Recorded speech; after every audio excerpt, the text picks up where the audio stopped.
ትችላለህ ማየት ትችላለህ። እና የቀን ስራ እየሰራው ነው ኦልሬዲ ማስተዳድራት። አባቴ ሞተ እኔ አራተኛ ክፍል እያለሁ ነው። እና እኔ ትምህርትም ስማር የቀን ስራ ሰርቼ ነው እናቴንም ማስተዳድራት የቀን ስራ ሰርቼ ነው። ኦልሞስት ደሃ ናት እሷ ማለት እኔ ምን እንደምልህም አላውቅም፣ ምን እንደምላችሁም አላውቅም።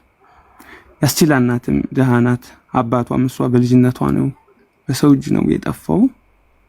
በቃ ማለት ይከብዳል ነገሩ በነገራችሁ በጣም ያስጠላል። የሚያስጠላ ህይወት ስለሆነ ነው። እና እኔ ቀን ስራ እየሰራሁ እሷም ጨርሳለች 12 ክፍል አባቷ ሲሞት ነው ወደ ኦልሞስት ወደ አዲስ አበባ የመጣችው እና ከዚህ ከሰው ቤት ነው እየሰራች የነበረችውና ለወር 2000 ብር እየተከፈለ ስትሰራ ከዛ በአጋጣሚ ነው የተዋወቅነ። ቃለ መሐላ ተግባባን። ከዛ ቃለ መሐላ ተግባብተን በቃ ባንድ ላይ መኖር ጀመረን። ባንድ ላይ ይሄን ስራ ከምሰሪው ነው ሻይ ቡና ልክፈትልሽ ምናምን። የሷ የጎንደር ልጅ ናት፣ እኔ ባህር ዳር ልጅ ነኝ። በቃ ያገሬ ልጅ ስላገኘው ደስ ብሎኛል። እና እኔ እዛ ጥቁር አንበሳ አካባቢ ነበር የምኖረው ከአክስቴ ጋር።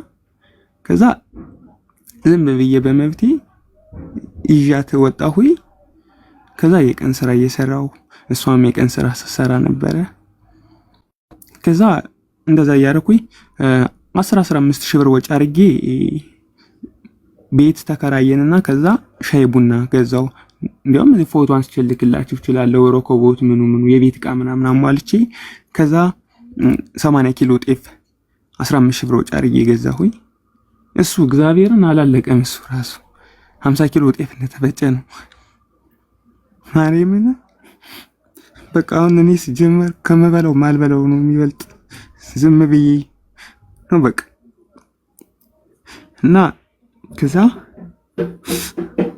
ተማከርንበት። እኔ ባይዘው ደስ አላለኝም። እናቷም እንድትሄድ አልፈቀደችም። የኔ እናትም እንድትሄድ አልፈቀደችም። ከዛ ፓስፖርት ቀጠሮ አሳዝነ የአንድ ወሩ ሲመጣ አስቀጠረን። ከዛ 6 ኤጀንሲ አማርጭ እኮ ነው። እኔማ መቼም ፈጣሪ አይወደኝም። ፈጣሪ መቼም አንድ ቀን አይወደኝም። ከ6 ኤጀንሲ የተሻለ ኤጀንሲ ነው ብዬ ነው ከዛ ወስጄ የበላዋት። እኔ ነኝ የበላዋት። እሷ ምንም አታውቅም። ምንም የምታውቀው ነገር የለም። ከዛ ሄድነ። እናቷ መሬት ለ2 አመት ሽጣ ነው ብድርም ወደ 47 ሺህ ብር ምናምን ተበድራለች። እናቷ መሬቱን 25 ሺህ ብር ሽጠዋለች። እሷም አሁን ገብታ የምትናገረው ይሆናል። ከዛ እንደዛ አድርገን እናቷን ተሰናብተን መጣነ። ቪዛ መጣ ተባለ። ምርመራ ኤምባሲ ሄድነ። ስቴጅ ስትመረመር እንዲያውም እንደዚህ ልቤን ትላለች እና ጸሎት አድርስ ነበር። አይ ማይኩ ልቤን እያልሽ አሁን ምርመራ ላይ እንዴት ነው ምናምን። እዛ እናቴ ስውሯ ማርያም መቼም እሷ ለምናት አንድ ቀን አታሳፍራት።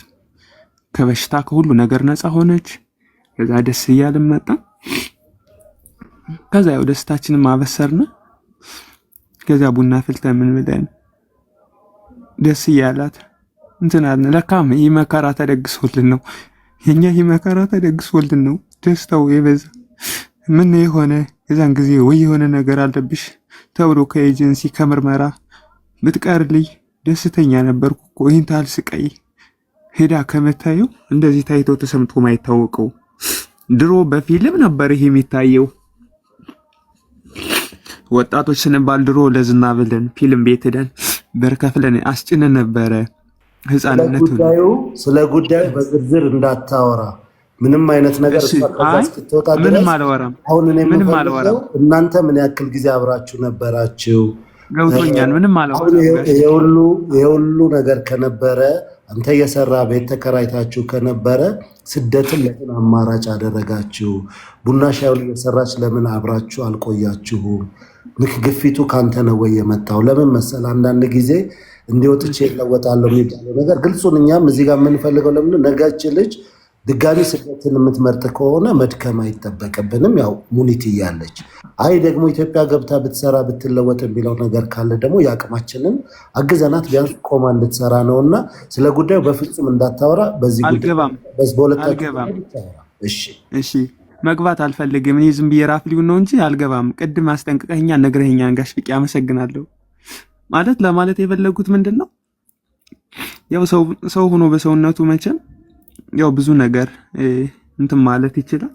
አዎ ሻይ ቡና ስሰራ ነበረ። የምታውቁ እንግዲህ የአዲስ አበባ ስራ ደግሞ ሻይ ጠጡ እዛችሁ እና ወደ 20 ሺህ ብር ነው ምናምን ወጪ አውጥቼ ሁሉን ነገር ገዛዛች። ከዛ ስራ ለመጀመር በረንዳ ተከራየን 500 ብር። ከዛ እዛ ቦታ ላይ በአጋጣሚ ያገኘችው ቦታ ደግሞ ያው ወደ ውሃ ልማት ወደ ቃልቲ አካባቢ ነው እና የፌዴራል ካምፕ አለ እዛው። እሷን አንድ ቡና ይዘው እየጠጡ እሷን ሌላ እርምጃ በቃ ሌላ የሆነ ነገር አባት ነው የምትለኝ። አባት እኔ ከዚህ ህይወት አውጣኝ። እኔ ሲጀመር እንደዚህ ሆኜ ከቡና ላይ እንደዚህ እየተደበደብኩ እዚህ ላይ እንደዚህ የማንም ልጋጋ ማፉን እየለገገብኝ ነው እንዴ ስራ እኔ ሰርቼ ለእናቴ የምደርስላት? አንተና እኔስ መቼ ነው እንደዚህ ሆነን ነው እንዴ እንትን በቃ ምርጫዬ ፓስፖርት አውጣልኝና መሄድ እፈልጋለሁ። አረ እማዬ ነው የምላት የእናቴ ምትክ እናቴ አለች። አንቺ ሁለተኛ እናቴ ነሽ። አረ ወደዛ ሀገር ይቅርብሽ። እያየሻቸው እንደዚህ የሆኑ ምንድነው እንደዚህ ምትሆኚ? ታያለሽ፣ ሚዲያ እየተከታተልሽ ነው። ድረሱልኝ ሲሉ ሲጮሁ እንደዚህ እኮ እያየች እየገባች እኮ ስታለቅስ ነው እኮ ሌሊቱን በሙሉ ምትውል። እኔ ዋይፋይ ያለች ራውተር እሷ ጋር ኮኔክት አድርጌላት እኔ ማታ ተኝቼ ሁሉ አባት እያቸውማ ዛሬ እንደዚህ ሆኑ ስታለቅስ ነው እኮ የምታድር። እንዴት እንደዚህ ትሄጃለሽ እማዬ? ቆይና ከዛ እኔ አልቆይም መሄድ እፈልጋለሁ። እሷ ሳውዲን አትወደውም በእርግጠኝነት። እኔ ሳውዲ አልሄድም አባት ከሰደሬ ወይ ኩዌት ወይ ዱባይ። እነሱማ እኮ አንደኛ የስራ ልምድ፣ ሁለተኛ ቋንቋ ይፈልጋሉ እኮ። ኩዌትም አሁን አልጀመረም፣ መንግስት ይዞታል። ሲጀምር ትሄጃለሽ ተረጋጊ ቆይ ምናምን ብሎ እኔ ምን እየሰራው ነው ከቤት ተቀምጬ ምናምን። ከዛ ስራውን አልሰራም ምናምን አልችና ሻይ ቡናውን ከቤት ተቀመጠች 1 ወር የሚሆን። ከዛ የሆነ የቻይና ካምፓኒ አለ ከሱ ገባች። ከሱ ብትገባም ደግሞ አሁንም ዙራ ቻይናው ደግሞ አሰሪው ደግሞ አላፊው ደግሞ አሁንም ሌላ ነገር ተንኮሳ ጠይቃት። ኧረ እማዬ በፈጠረሽ እኔ ምን እናርግ እንግዲህ በቃ ከቤት ተቀመጭ እኔ እሰራለሁ። ከዛ ውጭ ደግሞ በቃ ወይ ትንሽዬ ብር ቢኖረን እኮ ከመንግስት ተበድረን ከባንክ ተበድረን በቃ የሆነ ሻይ ቡና ሻይቻ ወጣች ምናምን። ከዛ እንዴት ሊሆን ይችላል? እንዴት እሷ ብቻ ትወጣለች? ምንድነው ኤጀንሲ ምንድነው ምናምን ብዬ ሰውየውን ስከራከረው ያንተዋ ናት መልከኛ ያንተዋ ተመረጠች ምናምን ብሎ ያሁኑ ገበሬ ሰውዬ ተከራከረኝ ነው።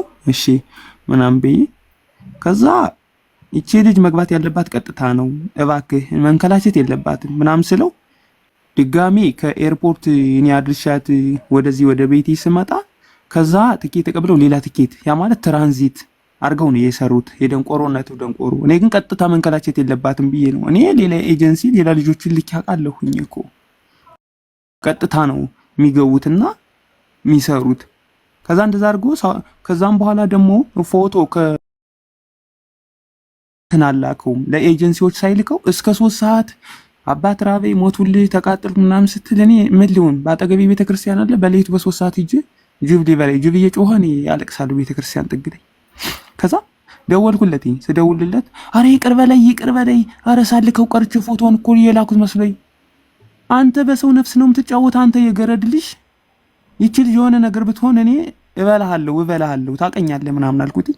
ከዛ አረ ይቅር በለይ ከዛ ሳይልከው እሷ እስከ 4 ሰዓት እንዳለ ብቻዋን። ከዛ እየደወልኩላት አረ የኛ ልጅ አይደለችም እየደወሉ ኋላ ልኬዋለሁ ምናምን አሁን ያነሷታል ላከት ምናምን እንዳል እሷ በቃ ወድቃ አብቅታ ሳለ ሽንቴ መጣይ ፈነዳው ተተረተርኩ እያለች የሷ ነገር እኮ የሷ ጥንክርና ይገርመኛል። ፈጣሪ አምላክን ስደት አይኑን ያጠፋው ብዬ የማልሁበት ቀን ነው። ከሄደች ጀምሮ እስካሁን ለቅሶ እኔ ጋር አይኔ ሊፈርጥ እኮ ነው እኔ ራሱ። ከዛም በኋላ እንደዛ አረገ። ወዲያው አነሷት ሄደች። ከዛ ቢሮ ገባሁ ምናምን አለች። ከዛ ያው ቋንቋችንም እንደምታውቀው እንግዲህ በራብ ውሃ እንኳን የሚሰጣት ጠፍቶ በራብ ተቃጥላ ሰገራ እንዴት ልጠቀማለች? በቃ ሰገራ እንዴት ሆኜ ልውጣለች? ደረቃለች፣ አካላቴ ደረቀብኝ ምናምን አባቴ አለች። እማዬ እስኪ እንግዲህ ጸሎት አደርግልሻለሁ አይዞሽ እሺ። የሰው ልጅ እኮ ምግብ ሳይበላ 7 ቀን ይቆያል እኮ ውሃ እየጠጣ አይዞሽ። የሰው ልጅ ምግብ ሳይበላ ቢያንስ 7 ቀን መቆየት ይችላል። ምግብ ሳይበላ 3 ቀን መቆየት ይችላል። ውሃ እየጠጣ 7 ቀን ይቆያል። እሷ ቤተክርስቲያን አክራሪ ናት፣ እኔም እንደዚህ እወዳለሁ። እሷም ኦርቶዶክስ ናት፣ እኔም ኦርቶዶክስ ነኝ። እና አይዞሽ ታውቂያለሽ እኮ አንቺ ስለ መጽሐፍ ቅዱስ በደምብ ጠንቅቀሽ እባክሽን ጸሎት እያደረግሽ አይዞሽ ጾለት ሳረግ ራቢ ይደቀኛል አለች። አንዳንዴ ታስቀኛለች፣ አንዳንዴ ታሳዝነኛለች። አይዞሽ ፈጣሪ ይረስልሽ፣ እኔም አልደረስኩልሽም እኮ እንግዲህ ተበሮ ማይመጣ ነገር ወይ አጭር አስቸኳይ ፕሌን ቆርጬ ማልመጣ ነገር ምናምን እያልሁ እያጥናናሁ ገባች። ከዛ በበነጋታው ከዛ ቢሮ እንደገባች በበነጋታው ከዛ ሰትየቱ መጣች ተባለ። 6 ሰዓት ነው 7 ሰዓት ሄዳ ገባች። ስልኳ አልሰራልኝ አለ። ከዛ ገብቻለሁ በቃ ሰዎች ጋር ነው አሁን ቁርስ እየበላሁ ነው ምናምን አለች።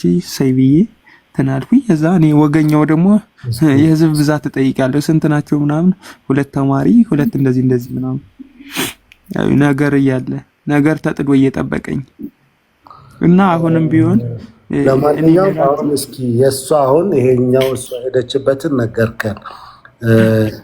አንተነ የሄደችበትን ገንዘብ የከፈልከው ወይስ የእናቷ መሬት ተሽጦ ነው? ምንድን ነው አሁን ወደዚህ መምጣት? ይሄ ሁሉ መከራ ደርሶባት ችግሩን አይታ ባለችበት ሁኔታ ቅድም እየነገርከኝ የነበረው እያለቀሰች ነው። ወደዚህ መምጣቱን ፈርታለች እያልከኝ ነበር። ምክንያቷ ምንድን ነው? ግልጽ የሆነውን ነገር ነው የምፈልገው። በጣም አሪፍ። አሁን ምክንያቷ እነሱ ሀገር ያሉት ልጆች በሙሉ ሄደዋል እና እነሱ ያሉት እንደ እድላቸው ዱባይ ነው ያሉት፣ ዱባይ ነው የሚሰሩ እና ይቺ ልጅ አሁን ወደዚህ ሀገር መምጣቷ ሲጀመር አላ ሞቲቬሽን የሚባል አለ፣ ጥቃት የሚባል ደርሳ መጣች። የከሌ ልጅ ምናምን ሰው የሚያነውራትን ነው እሷ አሁን ደግሞ እዛ እጅ ሳልሰራ ለእናቴ ሳላሳልፍላት እኔ ተመልሼ የመጣሁ ምናምን ሞራል ውድቀት የሚባል ነገር አለ። እሱ ስለተሰማት መሰለኝ ቅድም ራሱ አባቴ ወደ ኢትዮጵያ ሊልኩ ኢኮኖሚ ያልስቃይ ነው ምናምን እያልሽ ታለቅስ። እንዴ አንቺ ተረጋጊ እንጂ እንዴ የሞተችቱን አሳይተውኛል እያልሽኝ መሞት ነው እንዴ የምትፈልጊው እንዴ? እና ለምን እዚህ መጣሽ? ተመልሰሽ ኮይት የሄድሽ እንደውም ምን ልትሆኚ ነው? በዚሁ ቢያመቻቹልኝ ብዬ ነው እንጂ ምናምን ማይቻል ከሆነስ ሚቻል ከሆነም ባህሪውን እንደዛው እነሱ እያወቁ እነሱ ሚልሽን መስማት ነው እንጂ ምን እዚህ ብትመጪ ምን ችግር አለው? ምን ብር አይደለም ይጠፋ? የሰው ልጅ እኮ ወደሚቀዳን እኮ ህይወት ለማትረፍ እናቶቻችን ለማትረፍ አሁን ፍራቻዋ አሁን ነጥቡን ነው መያዝ የፈለኩትና እንደው ለምን መሰለ እኔ አንድ ነገር ማመን እፈልጋለሁ። አሁን ትናንት የነበረባትን ችግር እድሜ ላዚዛ ድፍር ብላ ልካ ችግሩን በአይኔ ነው ያሳየችኝ። እንቅልፍም አጥቼ ያደርኩበት ቀንም የተብሰለሰል ነው እሱ ነው። አሁን ምንድነው የእሷን ካሊድ የሺ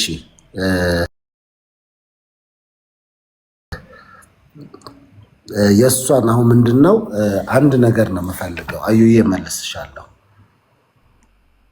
ትሏት እንደሷ ፍላጎት ብትሆን ደስ ይለኛል። ምክንያቱም አሁን አንተ እንደዚህ ብለህ ነው እኮ ያስመጣህ እነሱ እኮ እንትን ሊሉኝ ይችላሉ ብላ ደግሞ እኔን ሌላ ነገር እንትን እንዳትለኝ የእሷን መጀመሪያ ፍላጎቷን ያንተን እንተውና ወደ እሙዬ ልታወሪያት ትችለሻል። አሁን እያነሳችልኝ አይደለም። ካርድ ተሞልቶላታል፣ አብዱ ሞልቶላታል፣ አሁን ዳታ ሞልቶላታል። ምናልባት ሻወር ምናምን ምግብ ምናምን እንትን ብላ ልትሆን ትችላለች፣ ግን እየተነሳ አይደለም ስልኳ። አሁን እዚህ ሆኜ እየደወልኩ ነበረ። በቃ እሷ ትምጣ። ምክንያቱም ፍራቻ እኔ አሁን ምንድነው ያለ ፍላጎቱ አንድ ሰው አውሮፕላን ገዝታችሁ ብትሰጡት ኢትዮጵያ ላይ ቆርቆሮ ነው የሚላችሁ። ያለ ፍላጎቱ የመውጣት ልብ ያለው ሰው መውጣትን ብቻ ነው። ያ ከሆነ ሙኒትዬን አስጨንቀን ስለ ጤናዋ ትንሽም ቀን ቢሆን ካሊዶም የድሬዋም ማገዝ የሚገባቸውን እዚህ ማረፊያዋም ያለችበትን አንተም ሆነ እኛም እዚህ ባለነው አንዱን ነገር ነው። ለምን ሰው ፍላጎቱን ነው ቅድሚያ የሚኖረው ብዬ ነው። ምክንያቱም ብዙ ጊዜ በእኛ ስሜት እንመራና የነዛን ሰዎች መብት እናሳጣቸዋለን። ከዛ በኋላ የሚፈጠረው የማይመስል ነገር ነው።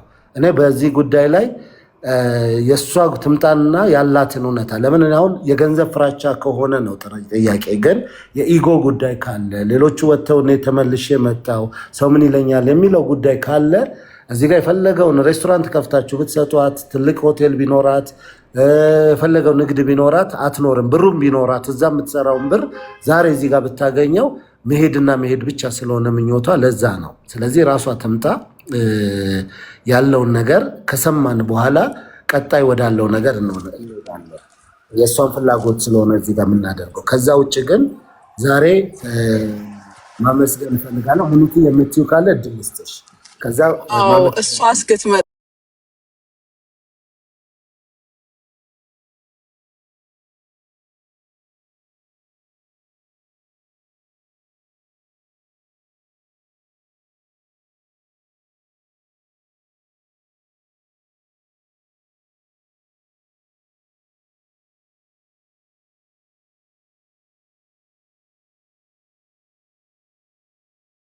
እህት አይደለችም። እሱም ከተናገረው ነገር አንጻር የትላንቷን የእሱንም የቀሪ ቤተሰቦቿንም መቀየር የምትፈልግ ልጅ ብትሆን ነው ይሄን ያህል ርቃ የተሳፈረችው።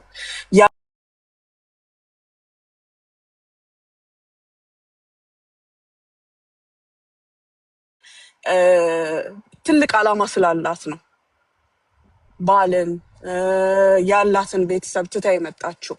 ዛሬ ያውን በእሷ ስህተት ሳይሆን በሌላው ስህተት ስንት ደክማ የመጣችውን ልጅ ተመለሽ ስትላት ምን አይነት ስሜት ነው